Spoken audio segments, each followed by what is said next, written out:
I did want to give just a little warning on this one for any of our viewers that get a bit squeamish about meat, or maybe you're a vegetarian, because I never want to show anyone anything that they don't want to see. In this video, Hubby has picked up a deer from a property, and I'll let him share the story with you, but during the video, he is processing up some of the meat. So if that's something that'll make you squeamish, this one's probably one of our shares to miss. Definitely choose what's right for you.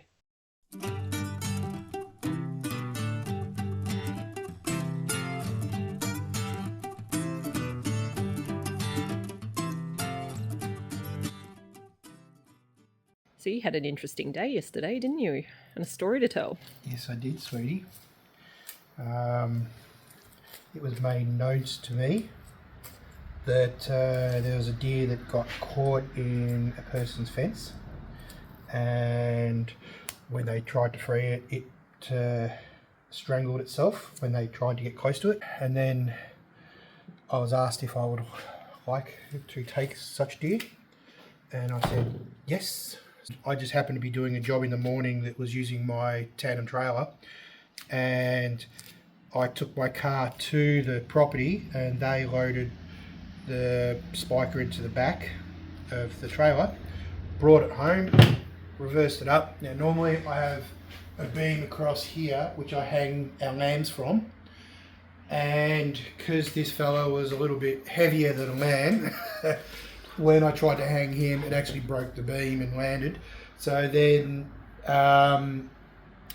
thinking of ways I could hang it and then do it, I then noticed all the bruising and the damage at the front end. I thought, well, I'll just field dress it as if I would have in the bush. So yeah, I just ended up field dressing it. So I took out the loins and the straps and the legs. So we've got the legs hanging.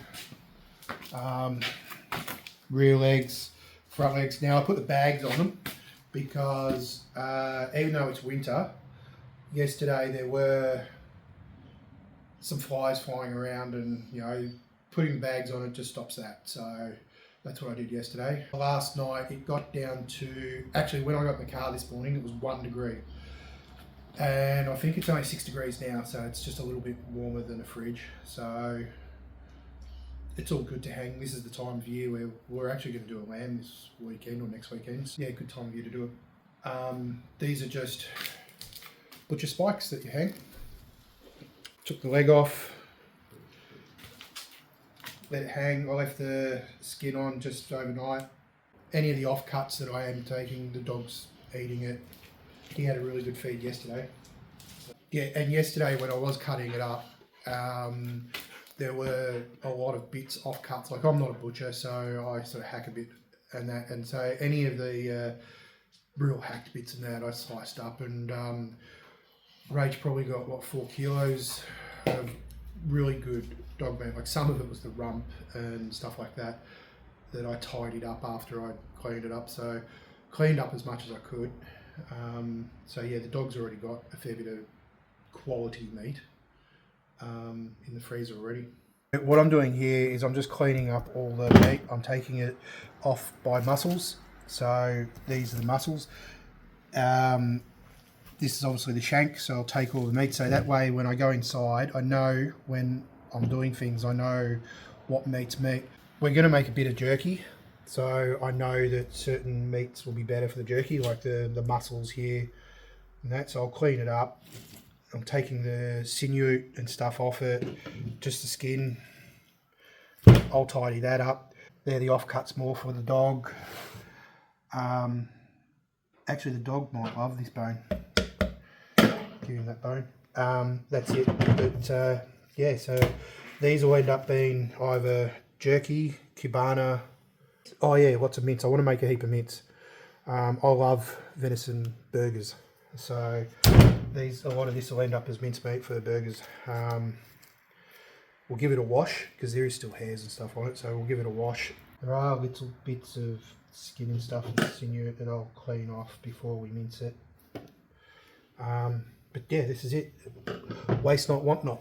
It was going to be buried. The person who I got it from, they were a little freaked out what to do with it. They were actually really happy that I took it. They've also made me an offer that they do they have another farm where they do culling, and they said that, you know, if I want some more, I'm quite happy to get more from them.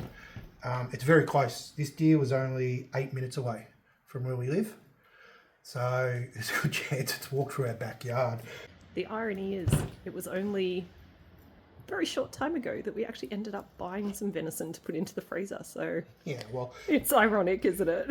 well, the cool thing is this is sambar deer, and what you bought was fallow. Yeah. Fallow is meant to be a lot nicer meat for to eat. Sambar's meant to be more gamier, richer. Well, it has been in the past when we tried it. And yeah, the only one that we've not tried is hog deer. No, you still haven't got a hoggy. No.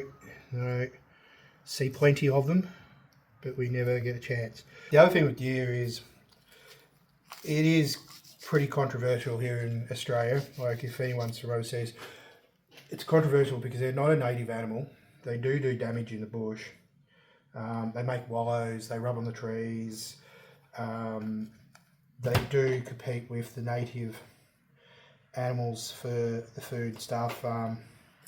Pretty bad when you hit them with a car, and that's happening a lot more often around the place.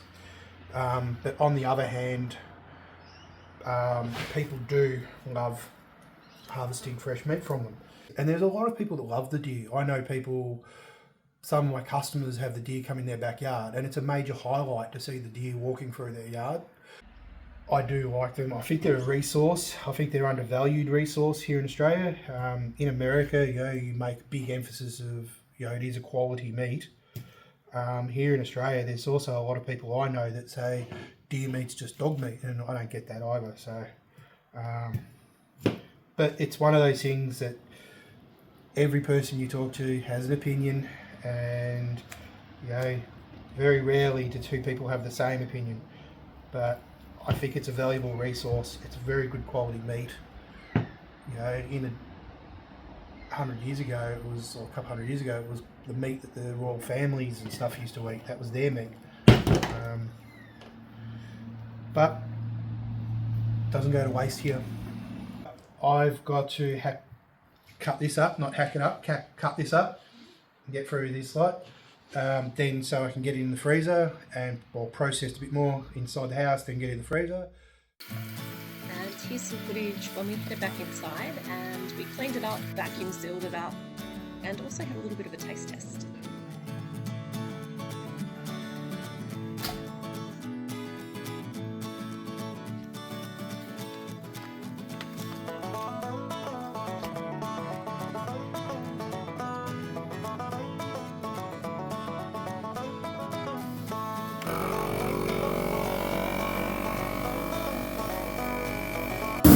Test batch.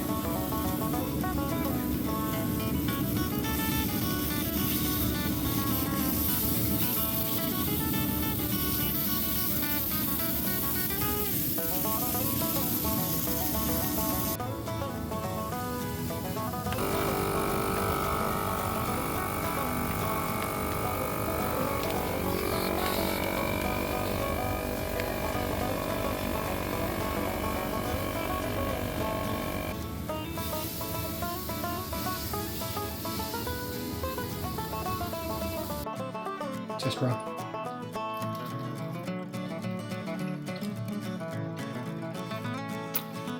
That's verdict. It's really good.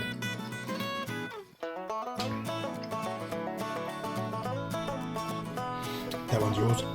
Thanks.